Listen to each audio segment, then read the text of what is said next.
All right, folks, we are about to make an impromptu video talking about the new Mac Studio. I have like other deadlines that I need to finish today. I'm gonna get to that later, but we just have to talk about this brand new computer. So Apple event, that was pretty fun. Everyone's talking about the Mac Studio and the new Studio display. And some of you have been asking me, Sid, are you going to get the new Mac Studio? And the answer is no. I'll explain why later. I currently have the M1 Max MacBook Pro that I bought last October. I bought this machine for just over $4,000 and I absolutely love it. This is like the best computer that I've ever owned, and I've been able to run everything on this computer really, really smoothly, even Adobe Premiere Pro. Like, no joke, Premiere Pro flies on the M1 Max MacBook Pro. And if an app like Premiere Pro runs really well on the M1 Max MacBook Pro, can you just imagine how well it would run on the baseline Mac Studio? And oh man, the Ultra, the M1 Ultra, I can't even fathom. Oh, hold on, this is from one of my clients. They want their video done by the end of the day. I think I could squeeze it. Now, I'm not gonna go deep into the specs of the Mac Studio. A lot of my friends have already made videos talking about all the technical aspects of this computer, but I'm just gonna share my thoughts as a M1 Max MacBook Pro user, my thoughts on the new Mac Studio, and hopefully provide some clarity, especially for those of you that are trying to figure out if you should get the Mac Studio or get the MacBook Pro or stick with your current laptop or PC or whatever. I'm just gonna share my thoughts. All right, so first of all, the exterior design of the Mac Studio. It looks gorgeous. My client says they would like it in the next couple of hours. I can squeeze it. Priorities. Where was I? Yes, the exterior design of the Mac Studio. Overall, I love the way the Mac Studio looks. Like, it looks absolutely stunning. It looks clean. I love that there's an SD card slot in the front. Apple going strong with the SD card slots. I love that there's so many ports behind the computer. You got 4 Thunderbolt 4 ports, you got 10 gigabit Ethernet, 2 USB-A ports, an HDMI port, and a headphone jack. But overall design, I absolutely love. I mean, essentially, it's like 2 Mac Minis, or maybe 3 Mac Minis just stacked on top of each other. It's kind of like a double burger from In-N-Out.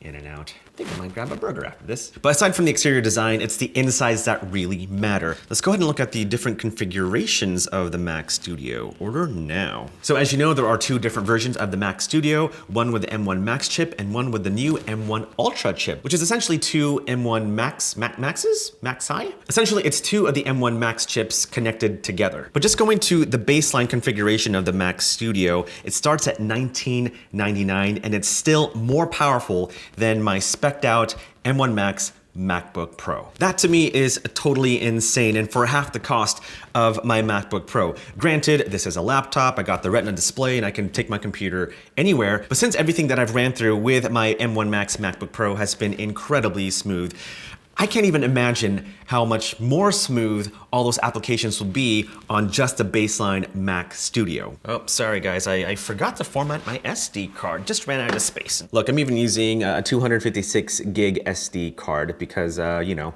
4K. And speaking of memory, that's actually a pretty good segue. The only thing I'm not a big fan of with the baseline Mac Studio is the storage space. Like, it starts at 512 gigs of storage. That's not acceptable in 2022, you know? So if you're thinking about getting the baseline configuration of the Mac Studio, I mean, you can go with the 512 gig version. I mean, that's doable. But I recommend for any computer, you have to have at least 1 terabyte of internal storage. Let's go ahead and customize our baseline Mac Studio, shall we? I'm just gonna pretend I'm gonna buy one. Although I wouldn't be surprised if I accidentally bought one. All right, so this is the baseline configuration of the Mac Studio. And again, even the baseline configuration is better than my current MacBook Pro. It's just, it just blows my mind. But if I were to customize this specific configuration, I would probably do this. Let's just stick with the default processor there, but let's upgrade our memory to 64 gigs of unified memory, which is exactly the same on my M1 Max MacBook Pro.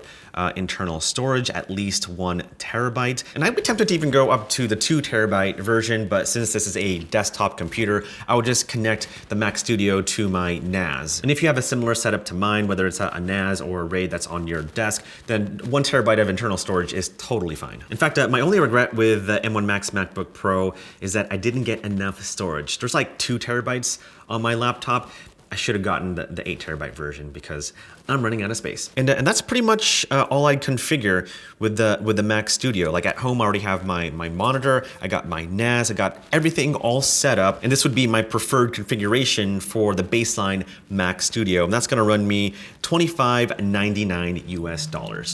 Not too shabby. So if you are considering getting the Mac Studio, like I would just stick with the baseline processor, upgrade your memory to 64 gigs, and then bump up your storage to at least 1 terabyte. Now let's go back and customize our M1 Ultra configuration. All right, so baseline configurations for the M1 Ultra Mac Studio is gonna run you $4,000. And with that configuration, you get a 20-core CPU, a 48-core GPU, 64 gigs of unified memory, and 1 terabyte of internal storage. That's like 5 times way better than the configuration that I have for my MacBook Pro, and it costs roughly the same. Like the baseline M1 Ultra configuration is gonna run you just under $4,000, and I paid just over $4,000 for my MacBook Pro. And you know what's even crazier is that most of the time, I plug in my MacBook Pro to my desktop setup at home. Like it just sits underneath my monitor. I kind of use it as a desktop computer, but for a similar price point, you get like such a monster of a computer, like 20-core CPU, 48-core GPU?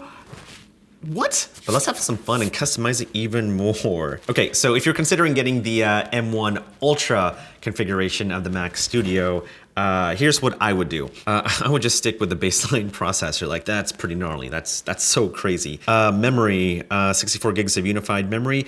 You know what? If you're gonna get a computer like this, you may as well go for 128 gigs of unified memory. And as far as internal storage goes, I would just stick with the 1 terabyte version, knowing that I would connect this Mac Studio to my NAS at home. And with those configurations, it's gonna run me about $4,800 US. Not far off from my configurations with my current M1 Max MacBook Pro.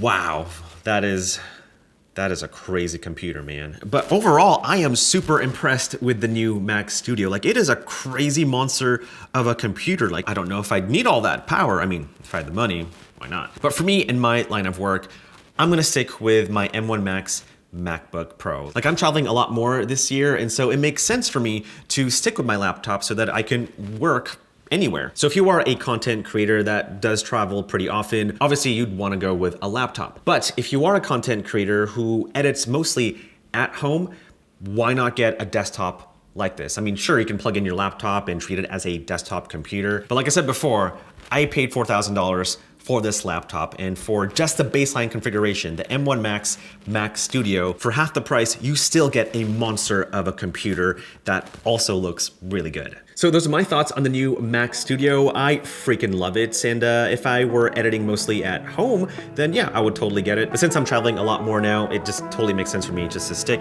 with my M1 Max MacBook Pro. Just wish I got the 8 terabyte version.